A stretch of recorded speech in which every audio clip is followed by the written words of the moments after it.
Peace I give to you, my peace I give to you, not as the world giveth. But then notice the rest of it. Let not your heart be troubled, neither let it be afraid. Don't let it be troubled, nor let it be afraid. And I want to approach this verse from, backward. Let's look at the last part. And as we look at those two, troubles and fears, we will be defining and refining our definition of peace, God's peace, as we go along. So walk with me as we look at chapter 14, verse 27, the last part. Let not your heart be troubled. Troubles are always around us, aren't they? I'm very sure that at least 70% of people who are sitting here are listening to me with one ear. Your mind is somewhere else. The drive back home, perhaps the bills that are sitting on the dining table, they keep collecting. They have a way of collecting, You're afraid to open that little mailbox because as you put your hand in, there are fewer letters from the loved ones. Letters we don't write anymore, did we? We text, we do SMS, we do emails. But your hands always reach for the bills. And people do 2 jobs, 3 jobs. They still sleep on the job because bills are to be paid. Even my little grandson has learned that. One day I asked, "Daddy, what are you doing?" on the phone. He said, "I'm very busy." I said, what are you busy about? "Oh, I have to pay the bills." I said, "Bills? You?" "Yes, Dad says we have to pay the bills. So I'm busy working. I'm on the internet." I'll go and see what he's doing, but that's what he says. He's busy paying bills. Bills are like a big monster before us. And there are other troubles, family troubles, personal troubles, marital problems, your own problems. And nobody is at rest, really, because there are troubles on all hands. Bible says, Jesus said, "Don't let your heart be troubled." The past sins and offenses come into our remembrance. There is a whole lot of regrets of things we have done and things we left undone. The enemy is ever near to remind us that we have been so wicked that God cannot possibly save us. He cannot have any interest in us because we are so bad. You are bad, bad, bad, he says. And often we believe him. The skeletons of the cupboards that we had forgotten are in the present tense with our neighbors. They tumble out at the slightest provocation. When there is an argument, especially in my country, when 2 people fight or argue on the streets or anywhere, people not only become hysterical, they become historical. They remember all the bad things you have done since you were born. You may have forgotten, but they remember. They bring out the diary. You did this, you did that, you were in high school, you were in college. I say, "Oh, really?" And I go on sinking, I get smaller all the time because I'm so bad. The issue is forgotten. But my past, maybe my wife's past, maybe my children's things, all brought in. Historical confrontation. We are reminded of how bad we have been. Such reminders rob us of our self-esteem. We feel small. We despise ourselves. We sink to the depths of despair. We encounter great disappointment with our attempts to walk with God. Then there is the struggle within ourselves, the temptations and the battle with our temptations, the war with the carnal mind we are born with, which keeps on resurrecting itself when we are unguarded and keeps reminding us that the little bit of evils exists in us. And we ask ourselves the questions, why can't I calm down? Why is there no peace in my heart? What am I supposed to do? Is there any other way? A troubled heart works like fingers that clamp down on a water hose. Little or nothing comes out at the other end. We cannot see his blessings when we allow our heart to be gripped by worry or fear. Then there are the 2 devils that plague our life and make things difficult for us. These are hurry and worry. Hurry never sees the 1,000 little things that make life truly worth living, because we are just hurrying away, hurrying off. Worry sees nothing but 1,000 things, none of which have anything to do with life at all. So we hurry and we worry. Hurry never thinks about the consequences of hasty choices, and worry never makes a choice. After all, it might be the wrong choice. So we never make a choice. And Jesus tells us not to allow our minds to become troubled. And so he says, let not your heart be troubled. Troubles will come. The tendency to be troubled is there in this world. But Jesus said, don't let your heart be troubled, because my peace will make your way smooth. My peace will make your life livable and enjoyable. When my peace comes in and is accepted in your lives, you shall face troubles with a smiling face. The Prince of Peace offers his peace for us. Just give me 1 second to...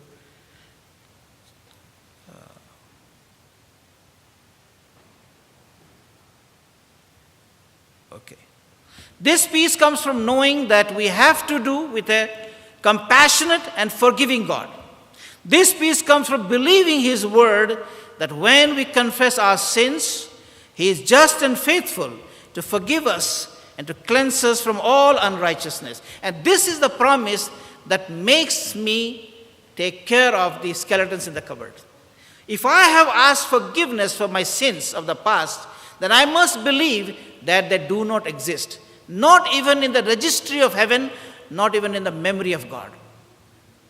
Bible says, as far as east is from west, God has removed our sin from us. He throws our sin as a little packet at the bottom of the sea, and it does not go down, doesn't dive down to check on it again. And therefore, if anybody reminds you you have been bad, yes, we were. But the message of Romans is what? We were darkness, we were bad, we were rebellious, but now we are the children of God. Now we are acceptable in the family of God. We belong to the family, to the royal family. We are special people, a chosen generation. And no devil, no neighbor can dare remind me of how bad I have been, because how good I am is because of God's mercy in my life today. This peace comes from believing that my past does not exist, because the present has taken over the past. So what to do about the past regrets? What is the best thing we can do about it? Get rid of them. Get rid of the skeletons from the cupboards. Just believe what God says. Look not at the gloomy yesterdays, but at the glowing mornings, filled with the air of forgiveness, the sunshine of his presence, and the fragrance of his grace, working to restore his lost image in us. God is at work in us. Do you believe that? That's why we have conscience. That's why we feel his presence around us. He's working. He's the author and finisher of our faith. We are still work in progress. We are still in the furnace, or the oven, if you please. One day we shall come out of this oven of circumstances, the oven of difficulty, of temptations, and Lord will say, well done.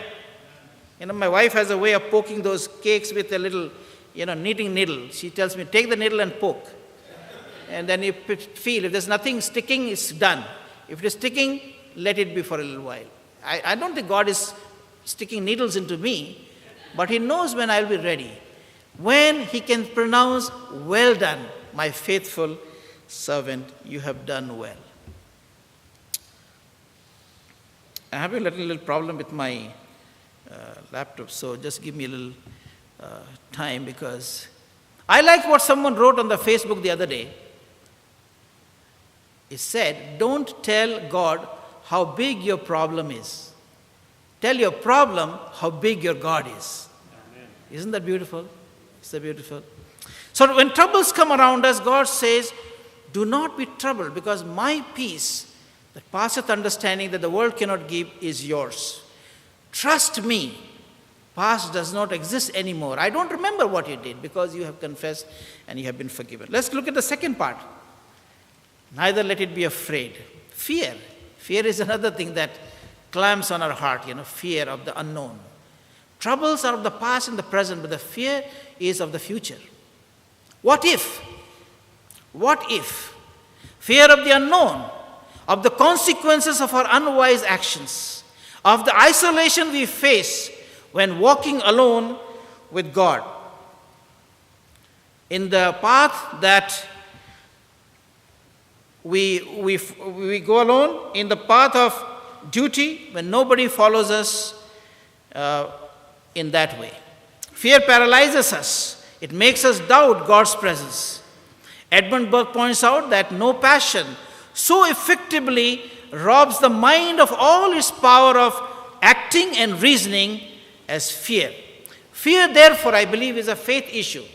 It has a connection with our spirituality. It has a connection with the walk we have with Jesus. You have more fears if the walk is not complete, or if your spirituality is not up to the level where it needs to be. When you walk hand in hand with God, fear will not be around you because you'll have the assurance of God's intervention, of His presence in your experience. But when you are very far from God, fear will come like monsters, like tigers, like hyenas, feeding on your soul and frightening you. 2012, I have been approached I went to Flays College and the students said, "Sir, is the world going to end in 2012, December? What do you think about it?" The whole world is worried about the world coming to an end in 2012, December. And I said, I don't know about those Maya calendars.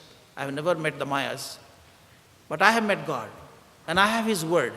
And the word says, when He shall come, there will be people on this earth to welcome Him. Every eye shall see Him. And there have to be eyes to see Him. And according to the Bible, I do not believe that the world is going to face an annihilation before Jesus comes. We shall be alive. Some of us will be resting, but we'll be alive to meet Him when He comes in the clouds of heaven.